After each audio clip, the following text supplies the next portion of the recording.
Hello and welcome back to my channel. Today I'm going to do my reading wrap up for the month of January. I read 11 books this month, which for me that's a pretty good reading month. I don't usually read that much. I feel like I should read more like 7 books, but I wasn't in school for half the month, so I was able to read like all day, every day. So let's just get into the books I read. First book I read on my Kindle, but it was Meet Me in Another Life by Catriona Silvey. I don't know if that's how you say it, but we're gonna go with it. And I rated this 3 out of 5 stars. So the characters are Santi and Thora, and they find themselves meeting over and over again in different lives, and like no matter what their relationship is, they have a really deep connection. It's not always a romantic relationship, but they have this connection. Eventually they start to like remember each other from their past lives, and they're like, okay, why is this happening? Why do we always find our way back to each other? And they kind of have to figure it out before it's too late. And it's set in Cologne, Germany, which I thought was really cool. Fun setting. So I liked the beginning of this book and the end of the book, but the middle dragged. I think a lot of it just felt really repetitive. I felt like they had the same conversations over and over again. I don't know, they were cool characters. I liked them. They both really liked like space and the stars. It was kind of a fun addition to it. I loved the end. Like I didn't expect what happened, and I thought it was a really cool concept, so that made me like it more. But it was a 3 out of 5. I did like it, but it wasn't anything like crazy. I think I would still recommend reading it if it sounds interesting to you. The next book I read was On Earth We're Briefly Gorgeous by Ocean Vuong. Hopefully I'm saying that right. I rated this 4 out of 5 stars. It was beautifully written. Like some of the quotes from here are so good. Basically, the main character, Little Dog, is in his late 20s, and he is Vietnamese American, and he's writing like a letter to his mom who can't read. It just goes over his life, deals with the Vietnam War, racism, sexuality, addiction, and the addiction part really stood out to me. He really emphasizes how the drug industry profits off of people's struggles and people's sadness, and it's really true. And it's sad when you think about it. Like they kind of want people to be doing poorly so that they can get money, that kind of thing. Here is one of the parts that just really stuck out to me. Like when I think about this book, I think about this part. It says they have a pill for it. They have an industry. They make millions. Did you know people get rich off of sadness? I want to meet the millionaire of American sadness. I want to look him in the eye, shake his hand, and say, it's been an honor to serve my country. Like, are you joking? That is so, oh. Yeah, so the writing in this was so good. There are so many beautiful quotes, and I think it was an eye-opening read. Like, definitely gave me a perspective I didn't have before, which I really enjoyed. But I didn't give it 5 out of 5 because I didn't get the 5-star feeling. But I would definitely recommend this book, and I really did enjoy it. It is sad, though. The next book, I finally read House of Sky and Breath by Sarah J. Maas. This brick of a book, although I love the cover of it so much. I think it's so pretty. But I rated this 3.5 out of 5. And I'm a little bit conflicted on it. I read the first book, House of Earth and Blood, in August, so I was struggling to remember like plot points and characters, and it's like confusing enough reading it when you do remember everything. I did like this one better than the first book. I think this could have been like 200 pages shorter, probably. A lot of it just was unnecessary. Like there were some plot lines that, like, okay, this is gonna be a little bit of a spoiler. There were so many point of views, and like they were all very short, so you're getting like these short bursts of information, and I wish there would have been less POVs. We would have gotten like more information from each of them, because it was confusing. Like you were reading one perspective, and then it was another, and then another, and they were like all about different things, so it was confusing. And it's like modern fantasy, this world. They have like phones, and she gets her nails done and stuff like that, and I don't really like modern fantasy. Like I'll still read it, but I definitely prefer books like ACOTAR, different kind of like universe is what I like better. So the whole book, it was sitting at a 3.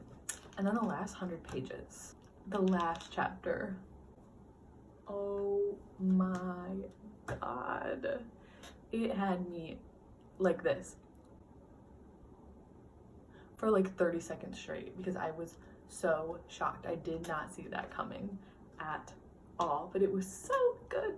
So the ending was 4 stars, the rest of the book was 3, so that's why it's like up to like a 3.5, and I will definitely read the next book. So I did like it, but it wasn't as good as I was hoping, but the last part like definitely brought it up for me. Her books always do that. I feel like the last 100 pages are always super exciting and fast-paced. They make you want to read the next book so bad, but there is no next book as of now. Moving on, I read One Italian Summer by Rebecca Searle. I don't really know how to say that, but I rated this 4 out of 5 and I loved it. It was so good. So it's about Katie, and her mom recently passed away. She's feeling like so lost in her life now. She's unsure of her career, of her relationship, and just like herself in general. She doesn't know like where to go now, but her and her mom had a trip planned to Positano, Italy. She decides to go just by herself, and when she gets there, who does she see? Her mom at age 30, and she is obviously confused because her mom just passed away. But basically the story just goes through like their time together, and she sees kind of a new side of her mom, a new side of herself, and it was just a really fun read, very like atmospheric. I felt like I was in Positano, Italy. I want to go there now so bad, but it was just such good vibes. Like it was just like perfect. Like the plot line was so, I don't know how to describe it. It felt like nostalgic in a way. I really, really enjoyed it. It might be 4.5 stars. At least 4. Okay, I loved this and I would highly recommend it. The next book I read was my 5-star read of the month, the only one, but it was The Atlas Six by Olivia Blake. Why did I wait so long to read this book? Why? Someone tell me why I waited so long. It was so good. The writing, immaculate. The characters are all so smart. We get all of their POVs. There were pictures in the book, which I thought was super cool. It's these 6 kind of magicians, I guess. They all have like some kind of magical power, and they're in this, they get invited to this elite kind of school, and at the end of the year 5 of them will make it into the society. Is it called the Atlas Six? I don't remember. It was just so interesting. I never wanted to put it down. I just wanted to keep reading. And like 2 of the characters, I'll say Nico and Libby, like I love them. Their banter was so good. Oh my God. I'm really interested to read the next book and see where it goes, because there was something that happened toward the end that was like very shocking, and I definitely didn't see that coming. But wow, I loved this book. Now we're getting into the books I read when I read for 24 hours, which I also made a video about if you want to watch that. But the first one I read was Book Lovers by Emily Henry, and I also loved this book. I had a good month because I keep saying I loved this book, it was so good, but I gave it 4 out of 5 stars just because I didn't get the 5-star feeling. But looking back, like it could be 4.5. I don't know. Let's keep it at 4 for now. But basically, it's Nora. I'm sure you've heard about this book. Nora and Charlie, they both work in like publishing. They don't like each other. They've met once in the past, a very long time ago, and they didn't get along very well. And so Nora and her sister go on this little trip to North Carolina, a small town, and who does Nora see but Charlie? And she ends up spending a lot of time with him while they're there. You can guess where it goes. But there was also more to the plot than just the romance, which I really liked, and I think that was part of what kept me so engaged. There was a lot going on with like her and her sister, and I really liked that. And usually like I don't love small town books, like they just like give me the ick, I don't know. But this one I liked. It wasn't cringy or like weird. And their banter was so good. It was a great book.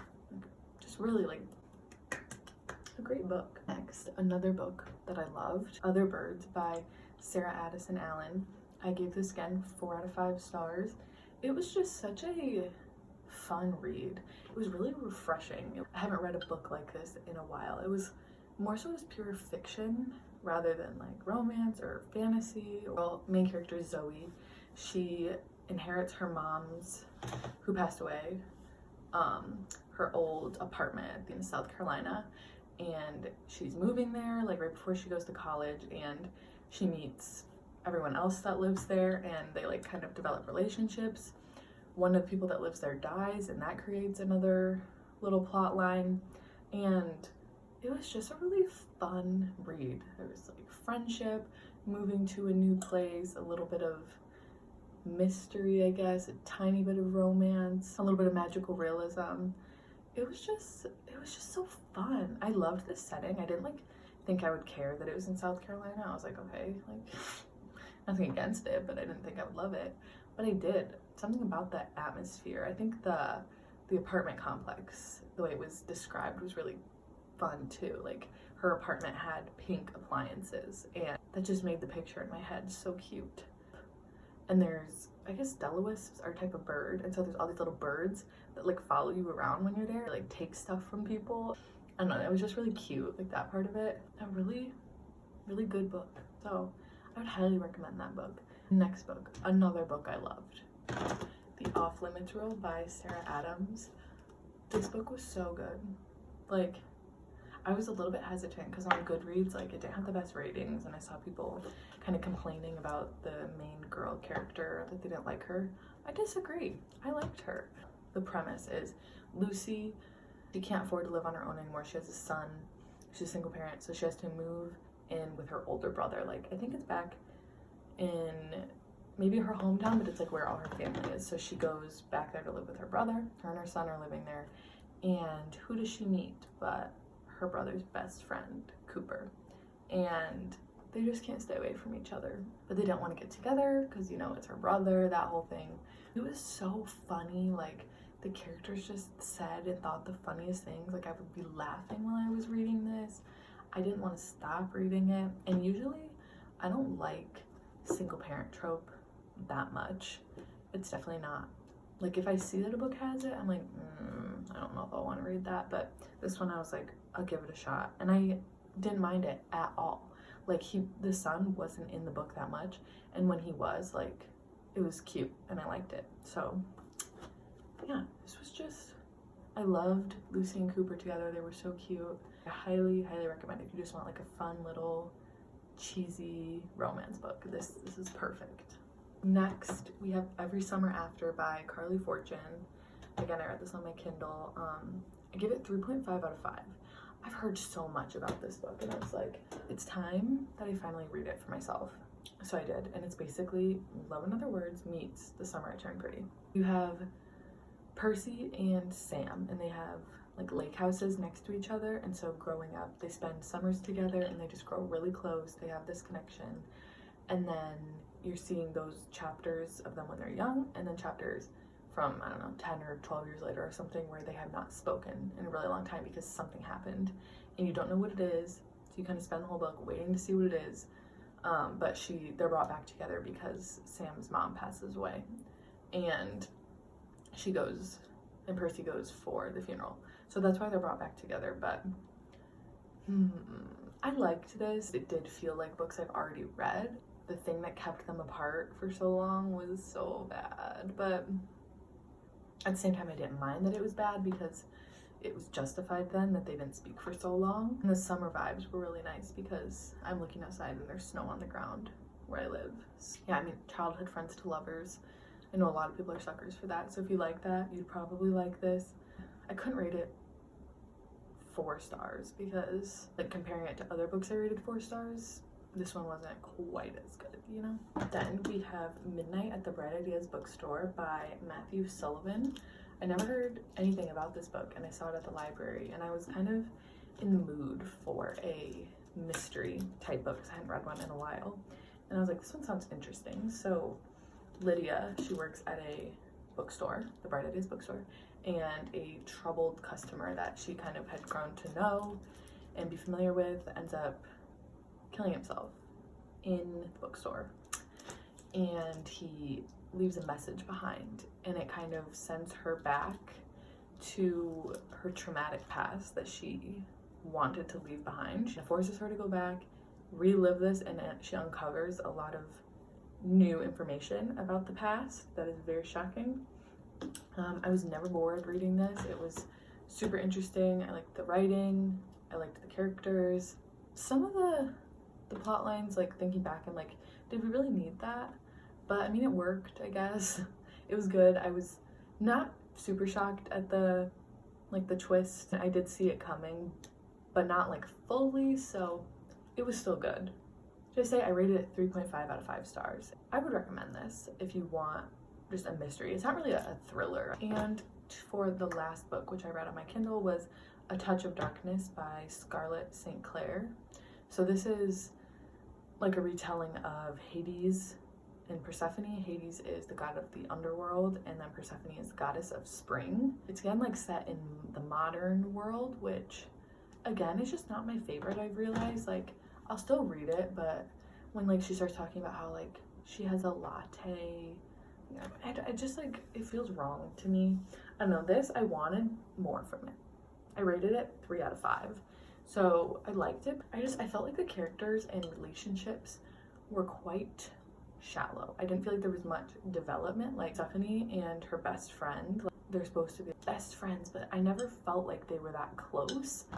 Persephone was hiding this huge secret from her. I didn't get it. I wanted more of like the Greek mythology aspect, and I felt like this was just a typical like modern romance. It just said it was about Hades and Persephone, and there wasn't like that much to like back that up. I don't know. I liked it, and I did like Hades and Persephone. They were good together. I did like parts of it for sure. Like I didn't hate this book by any means. I just wanted more from it. It wasn't what I was hoping it would be, so that's why I gave it 3 out of 5. I don't think I'm gonna read the rest of the series, to be honest, unless I like have no ideas for a book to read, maybe, and it's available at the library, then I'll read it. But otherwise, I don't have like an extreme urge or anything to read it, the rest of it. Yeah, so those are all 11 books I read this month. I had a really good month. I actually loved so many of the books that I read this month, which is just such a good feeling when you're reading and you're like really enjoying the books that you're reading. I would say The Atlas Six was definitely my favorite read of the month. Leave me a comment and tell me what your favorite book was from January, and maybe I'll add it to my ever-growing TBR. But I'm excited to see what books I'll get to in February. Yeah, that's gonna be all. Thank you so much for watching, and I will see you in my next video. Bye.